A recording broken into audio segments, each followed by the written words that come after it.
Boa noite, Felipe. Aqui, Natália Brasil, Rádio Roquete. Felipe, queria te perguntar o seguinte: o Flamengo teve um primeiro tempo impecável, 45 minutos de pressão, o Inter praticamente não viu a bola, mas o Flamengo volta para o segundo tempo diferente. E aí eu queria saber de você, porque acaba sendo uma certa característica do Flamengo ter um segundo tempo um pouco abaixo. E aí queria entender de você o que você acha que pode ter acontecido hoje nessa partida. Bom, primeiro tempo, ressaltar, excelente. Fizemos um grande primeiro tempo, o plano de jogo funcionou perfeitamente, tivemos muito volume, criamos muitas chances para fazer gol e, infelizmente, só fizemos um. Bom, ou felizmente, né?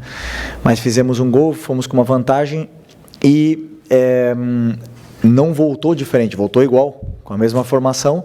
O Inter voltou diferente, mas é verdade que hoje eu acredito que muito tenha sido erros técnicos, individuais, aonde nos tiraram o domínio e o controle, tiveram que fazer nosso time correr, tivemos dificuldade de sair nessas transições, o time ficou mais espaçado, não conseguimos sair, tivemos dificuldades, e cada vez que recuperávamos a bola éramos extremamente verticais, não tivemos essa paciência, não conseguimos nem montar nossa estrutura direito e no final das contas acabou que o time se partiu, né? E de alguma forma não conseguimos reencontrar e nos organizarmos dentro do que foi o começo do segundo tempo e isso arrastou até o final. Em contrapartida, tivemos também chances no segundo tempo de fazer gols, mesmo sem o mesmo volume. Tivemos aí momentos de posse esporádicos, mas é verdade que caímos bastante o nosso nível. Também pelo resultado a favor, talvez, isso que vem acontecendo, essa queda no segundo tempo, são sempre quando o time está com um resultado favorável. Mas também, como eu repito, o Inter não criou chances, né, apenas na gente, e a gente teve mais chances claras de gol, infelizmente ou felizmente. Fizemos 1-0 e vamos com uma certa vantagem pequena para a volta, mas não tem nada definido, está totalmente aberta e nós temos que voltar para o segundo jogo para vencer.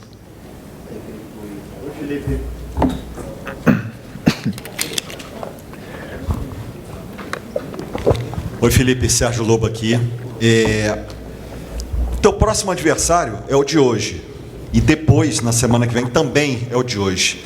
O que esse jogo de hoje pode mostrar para você, para o jogo de domingo, que é uma competição diferente, o Flamengo é o líder do campeonato, e para a volta na semana que vem? Você já falou um pouquinho da vitória, do placar e da vantagem. Eu queria saber de você se tudo que foi hoje aqui, para a quarta-feira que vem, foi suficiente para você.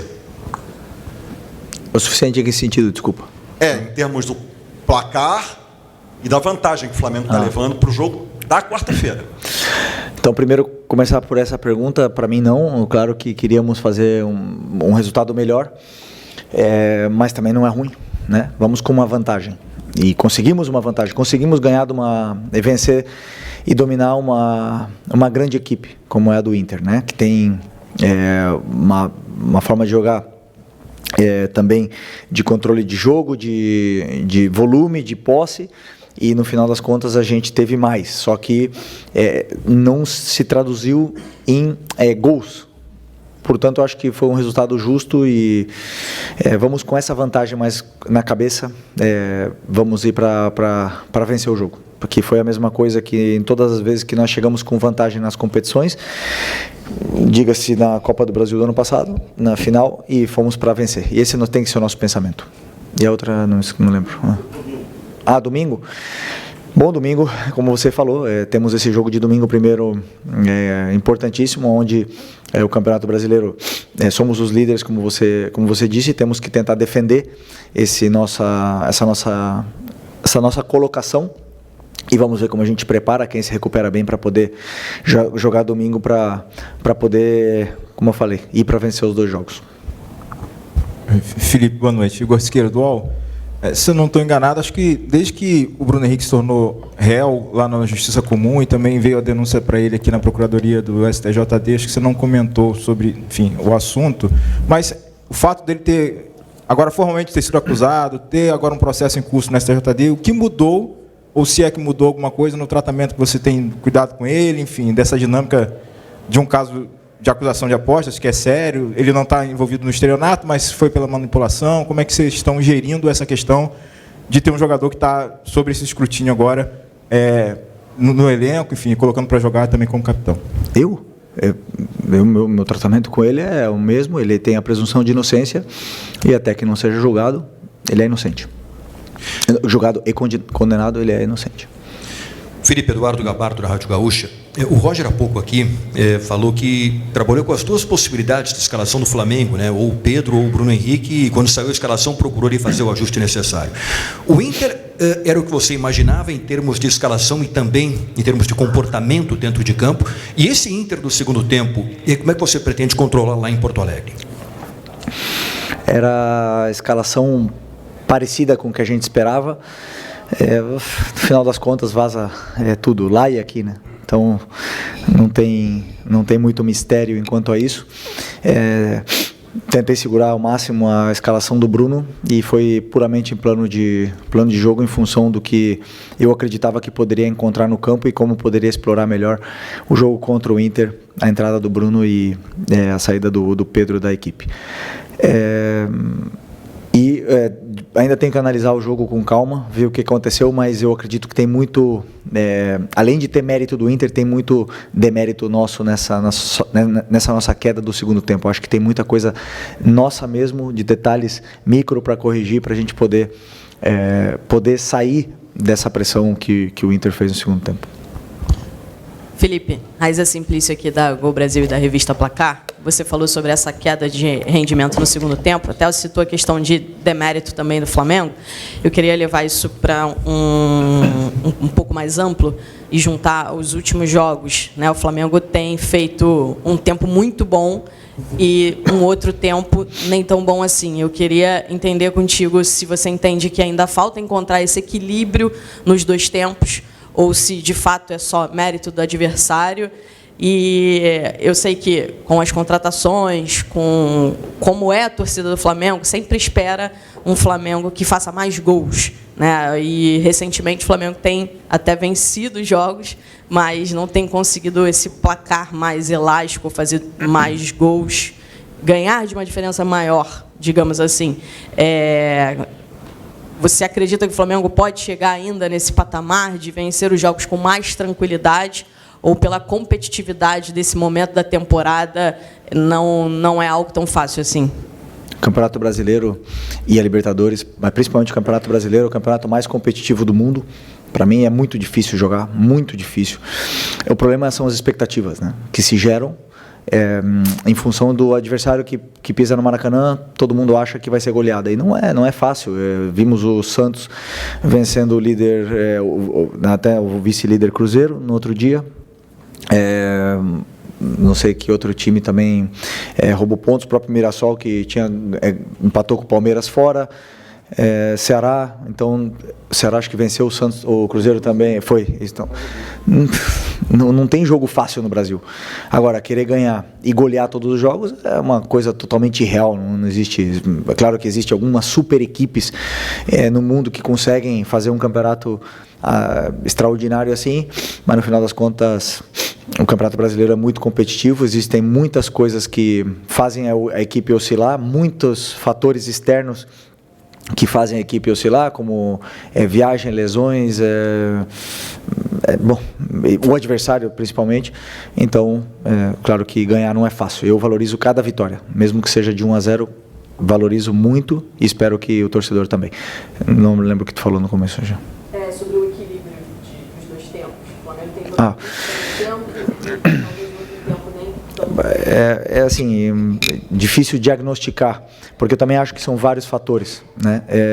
Primeiro, é muito difícil para um treinador, quando você faz um primeiro tempo perfeito, ou quase perfeito, com poucos erros, e poucos ajustes a fazer em cima do que aconteceu no primeiro tempo, sabendo que o treinador adversário vai mudar, só que eu não sei o que ele vai fazer, não sei que sistema, que estratégia, que trocas que ele vai fazer, então não tem como falar para os jogadores o que vai acontecer. E muitas vezes eles mesmos têm que resolver dentro do campo, isso demora tempo, e aí tem vários fatores que podem acontecer, mas uma das coisas que acontece basicamente é isso: o treinador adversário muda no segundo tempo, a gente não prepara e até encontrar esse equilíbrio passam minutos e E no final das contas o resultado, como eu falei, a favor, faz com que o time se feche um pouco.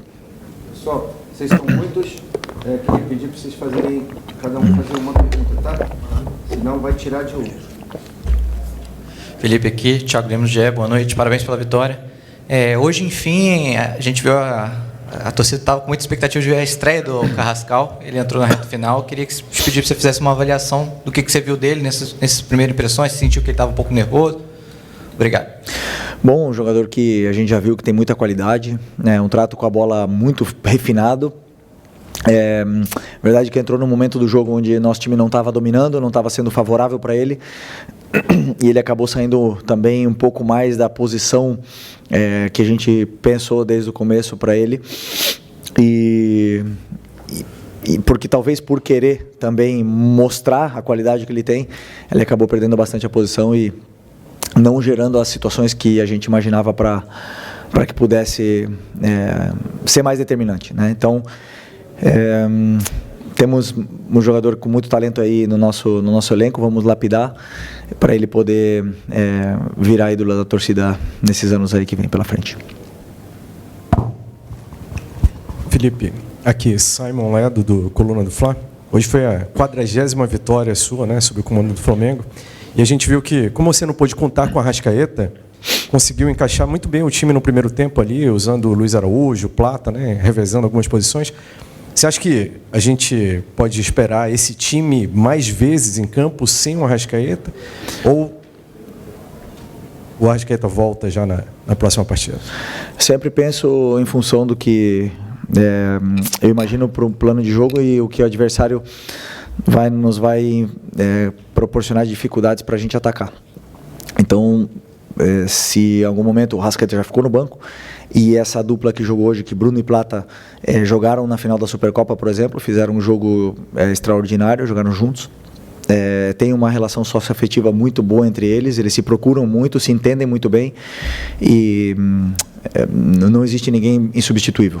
Agora, nós estamos falando do que é provavelmente do lado do Caio Jorge esse ano o melhor jogador do Brasil, né, que é o Arrascaeta. Então, estamos falando de um craque diferenciado que temos que tentar tirar o máximo de rendimento dele e deixar ele sempre fresco para poder performar da forma que ele está performando. Felipe Gil, Rádio Superando Gigantes Esporte, boa noite, parabéns pela vitória. Felipe, conversando com os torcedores na parte externa do Maracanã, eu percebi que muitos se preocupam com o Flamengo, quando vê um Flamengo que joga muito horizontal, às vezes está depois do campo ali com a bola, mas recua para o meio, depois volta para o Rossi, né? Muita gente meio que falando isso, eu percebi, hoje já de algum tempo já vem falando. E hoje eu percebi um Flamengo mais agudo, um Flamengo que você com certeza treinou para isso, né? Bolas mais longas. E quando o Flamengo vem assim, eu vejo um time muito mais perigoso e também mais veloz, né? Porque eu acho que um Flamengo, com a qualidade de jogadores que tem, saindo com uma certa rapidez, pode surpreender o adversário. Então, a minha pergunta está dentro desse contexto. Você acha que o Flamengo que você quer é um Flamengo mais veloz ou mais cadenciado mesmo, como você tem trabalhado? Obrigado. Boa pergunta. Eu penso sempre no que são as características dos jogadores que eu tenho. E não posso pedir velocidade para jogadores que não são velozes, né? Então, dependendo dos jogadores que estão no campo ou que eu tenho disponível, ou que eu tenho pensado para um plano de jogo determinado, a gente faz o plano de jogo. Então, eu sempre penso em potencializar as características dos jogadores que eu tenho na equipe, né? Então, por exemplo, se eu tenho o Arrascaeta, que é um jogador de bola no pé, de jogar entre linhas, de girar, de se associar, eu não posso pedir para ele ficar atacando o espaço, porque eu vou tirar a característica dele e eu vou matar ele depois para fazer outras coisas. Então, eu adapto sempre o que são as características dos jogadores para o modelo de jogo. Em função da pergunta que você começou a falar sobre a preocupação do torcedor, eu entendo, mas o jogo, os espaços estão onde o adversário nos concede o espaço. Se o adversário não concede espaço por dentro, nós não vamos entrar por dentro. Nós temos que circular a bola de lado a lado e de uma forma que talvez o torcedor goste menos, que é em U. Se o adversário espera dentro da área, não tenha espaço para atacar. Não vamos poder atacar espaço. É outro tipo de jogo. Então, nosso time sempre vai jogar nosso time, todos, vão jogar em função dos espaços que o adversário nos conceda. Ninguém consegue marcar tudo, então eu sempre penso o futebol dessa forma. Boa noite, Felipe. Aqui, Sidão Marinho da Litoral News. Antes do jogo, você deu uma entrevista e disse que era o jogo mais importante do Flamengo na temporada. Pela frente são mais 2 duelos contra o Internacional. O Roger há pouco deu uma entrevista e disse que o foco maior do Inter vai ser na Copa Libertadores, mas que ele ainda vai analisar a escalação que vai colocar em campo pelo Campeonato Brasileiro. Mata-mata tem aquela questão da urgência, ainda mais que o Flamengo já caiu da Copa do Brasil, mas no Campeonato Brasileiro a prioridade igual da Libertadores, o Flamengo querendo manter a liderança. O que você está pensando da equipe para esse jogo do fim de semana e o que a sua escalação pode influenciar no jogo da quarta? Tanto no físico dos jogadores, mas também no entendimento tático do Roger Machado, porque são 3 jogos seguidos e acaba que um acaba trazendo lições para o outro compromisso. Obrigado. Penso no jogo do domingo, ainda não pensei, na verdade vou pensar amanhã no jogo do domingo, na escalação que encaixe melhor, dependendo do que eu acredito que vai ser para poder vencer o jogo. Como o teu companheiro bem citou, somos líderes e temos que defender o liderato. Não podemos abrir mão do brasileiro, e eu acredito sim que temos um elenco para ir e tentar vencer os 2 jogos. Tem jogadores muito fortes que aguentam e vamos com força máxima para os 2 jogos. Felipe, tudo bem? Boa noite. Aqui no meio, Gabriel Orfa, canal Paparazzo, Rubro Negro, Revista Placar. Felipe, você ainda não conta com o Eric Pulgar, né, que está voltando da cirurgia que ele teve, e você tem 3 opções na volância hoje, que são o Jorginho, o Everton Araújo e o Alan. Você optou por começar com o Jorginho e o Alan, e depois entrar com o Everton. Mas há uma expectativa muito grande, pelo menos pelos torcedores, de ver o Saul jogando, talvez como segundo volante, ali ao lado do Jorginho. Você já falou que ele é um jogador polivalente, que pode jogar no meio campo, mas que você enxerga ele hoje um pouco mais na função que era do Gerson antigamente. Eu queria saber se há possibilidade, se você pensa em utilizar, em algum desses próximos confrontos, o Saul como volante, como segundo volante, que é uma expectativa muito alta da torcida. Obrigado. Sim, é uma possibilidade que temos aí para os próximos jogos, em função dos volantes disponíveis que nós temos no elenco. Como você falou, o Eric e o Nico têm lesões, talvez o Nico volte, mas sem dúvida, se eu precisar, eu sei que o Saul pode jogar ali. Aliás, jogou ali muitos anos. Felipe aqui, boa noite. Felipe, você vai ter uma situação agora com o Internacional muito parecida que você teve com o Atlético Mineiro. A diferença é que com o Atlético, entre um jogo e o outro, você teve o Ceará aqui lá no Castelão. Eu queria saber de você, assim, como técnico, fica mais fácil de estudar o adversário quando você tem 3 jogos seguidos contra ele, ou você acha que o Campeonato Brasileiro, o Inter vai jogar de outra forma, por ser outro campeonato, e na Libertadores, semana que vem, óbvio que eles vão ter que sair por conta do resultado. Queria que você falasse um pouco sobre isso, assim, na sua posição de ter que estudar o adversário 3 jogos seguidos. Obrigado. Bom, o adversário está absolutamente estudado, tanto o Atlético Mineiro como o Inter. O jogo de hoje nos dará pistas do que aconteceu tanto na nossa equipe como na espaços que eles deixaram, a equipe deles nos concedeu. Os próprios jogadores encontraram espaços que não fomos nós que falamos, que não fomos nós que dissemos, e esses tipos de detalhes é o que costumamos analisar novamente para poder montar novas estratégias para poder vencer. Mas sim, é um adversário muito qualificado, com variações táticas. Aliás, contra o São Paulo jogou com 3 zagueiros, é uma possibilidade que eles têm também, então temos que tentar nos adaptar para qualquer mudança que eles possam fazer, e nós também, fazer mudanças para ajustes, não mudanças, ajustes para melhorar nosso plano de jogo do que foi no nosso jogo de hoje. Felipe, boa noite. Lucas Pessim, do Sport Mix TV. Queria saber de você, porque dá para analisar nos últimos jogos do Flamengo que o time tem aproveitado muito a bola parada e a roubada de bola no campo ofensivo. Se esse é um pedido seu para o Flamengo manter esse tipo de jogo da bola aérea, da bola parada e também da roubada de bola, porque o Flamengo, com esse elenco que tem, muitos cobram mais criação. O que você tem mais pedido para o seu elenco? E eu sei que o Rodrigo pediu uma pergunta só, mas o Arrascaeta, o que você e a sua comissão técnica estão enxergando como um possível reserva imediato na ausência do Arrascaeta? Nem lembro a primeira. Me fala de novo, agora que eu esqueci. Estou com sono. O seu time, com a bola aérea, tem sido muito mais efetivo e também com a roubada no ataque. Não, a fase defensiva, pressão alta é uma fase do jogo, o bloco médio e o bloco baixo são outra fase do jogo. Hoje ficamos em bloco baixo em algum momento, o time soube sofrer. A bola parada é outro momento do jogo e todos eles têm a mesma importância, a mesma. Só que fazer a pressão alta, se você rouba a bola no campo do adversário, você está mais perto do gol deles, né? Então, tem a mesma importância e a mesma importância que eu dou para a transição também, e também a mesma importância que eu dou para a criação de jogadas. Cada adversário tem características, peculiaridades. Você nunca vai roubar a bola na área de um time que não joga. Você nunca vai jogar de um time que só dá chutão ou só dá lançamento. Você nunca vai roubar uma bola no campo adversário. Então, cada jogo te dá, como eu falei antes, pistas e estratégias para você montar um plano. E a bola parada faz parte desse nosso plano, que tentamos que seja o mais completo possível para os jogadores. Felipe, tudo bem? Boa noite, Júlio Miguel Neto, da Rubro News TV. Felipe, ainda pegando sobre a situação do Jorge Carrascal, quando ele veio, né, chegando no Flamengo, muitos falavam que ele seria um substituto imediato do Arrascaeta ou um jogador para suprir uma ausência, ou lesão, suspensão, ou até mesmo dentro de campo, provar que joga ali naquela posição. É notório que o Arrascaeta hoje faz uma função diferente. Por exemplo, quando jogava com você, né? Ele tem por característica voltar ao meio-campo, mas hoje ele está muito mais próximo da área. Como um meio-atacante, um segundo atacante. Por exemplo, o gol contra o Ceará, ele está dentro da área. Qual é a função que você imagina para o Jorge Carrascal? Porque hoje o time do Flamengo, tecnicamente, pelos lados, é muito forte. Jogadores de força. Lino pela esquerda, ou Araújo, ou Plata pela direita.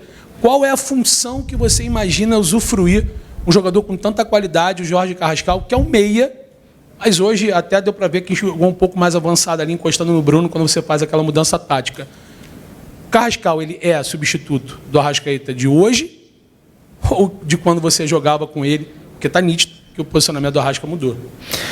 Eu penso no Arrascaeta perto da área, como você falou, um jogador que é determinante, um jogador com números, né? Ele acaba todo ano com mais de 10 assistências e mais de 10 gols, todos ou quase todos os anos, e tenho muita felicidade por ele estar vivendo a melhor fase dele na minha mão, porque eu conheço muito esse jogador, joguei do lado dele e sei o que ele pode dar para a equipe e o diferente que ele é, né? Então, na minha visão, pelo que eu vi do Carrascal, pelo que eu já conversei com ele, eles podem jogar na mesma posição. O Carrascal encaixa nessa mesma posição do Arrascaeta perfeitamente, mas ele mesmo já me deixou também claro que ele pode jogar por fora, tanto do lado direito como do lado esquerdo. E hoje se viu, ele tem a tendência em ir para a direita, para o lado direito. É uma característica que o jogador ele vai para onde ele se sente confortável no campo.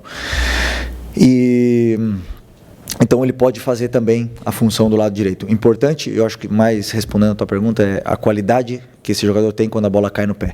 Claro que chegou agora, entrou numa fogueira tremenda e não teve quase tempo de adaptação, treinou só uma semana e não tenho dúvida que ele vai evoluir, vai entender muito bem como são os seus companheiros para se associar o melhor possível, para ele que também está perto da área, porque se ele está no Flamengo, é um jogador de ataque, é porque ele tem gol e tem assistências, e tenho certeza que ele vai fazer grandes temporadas aqui.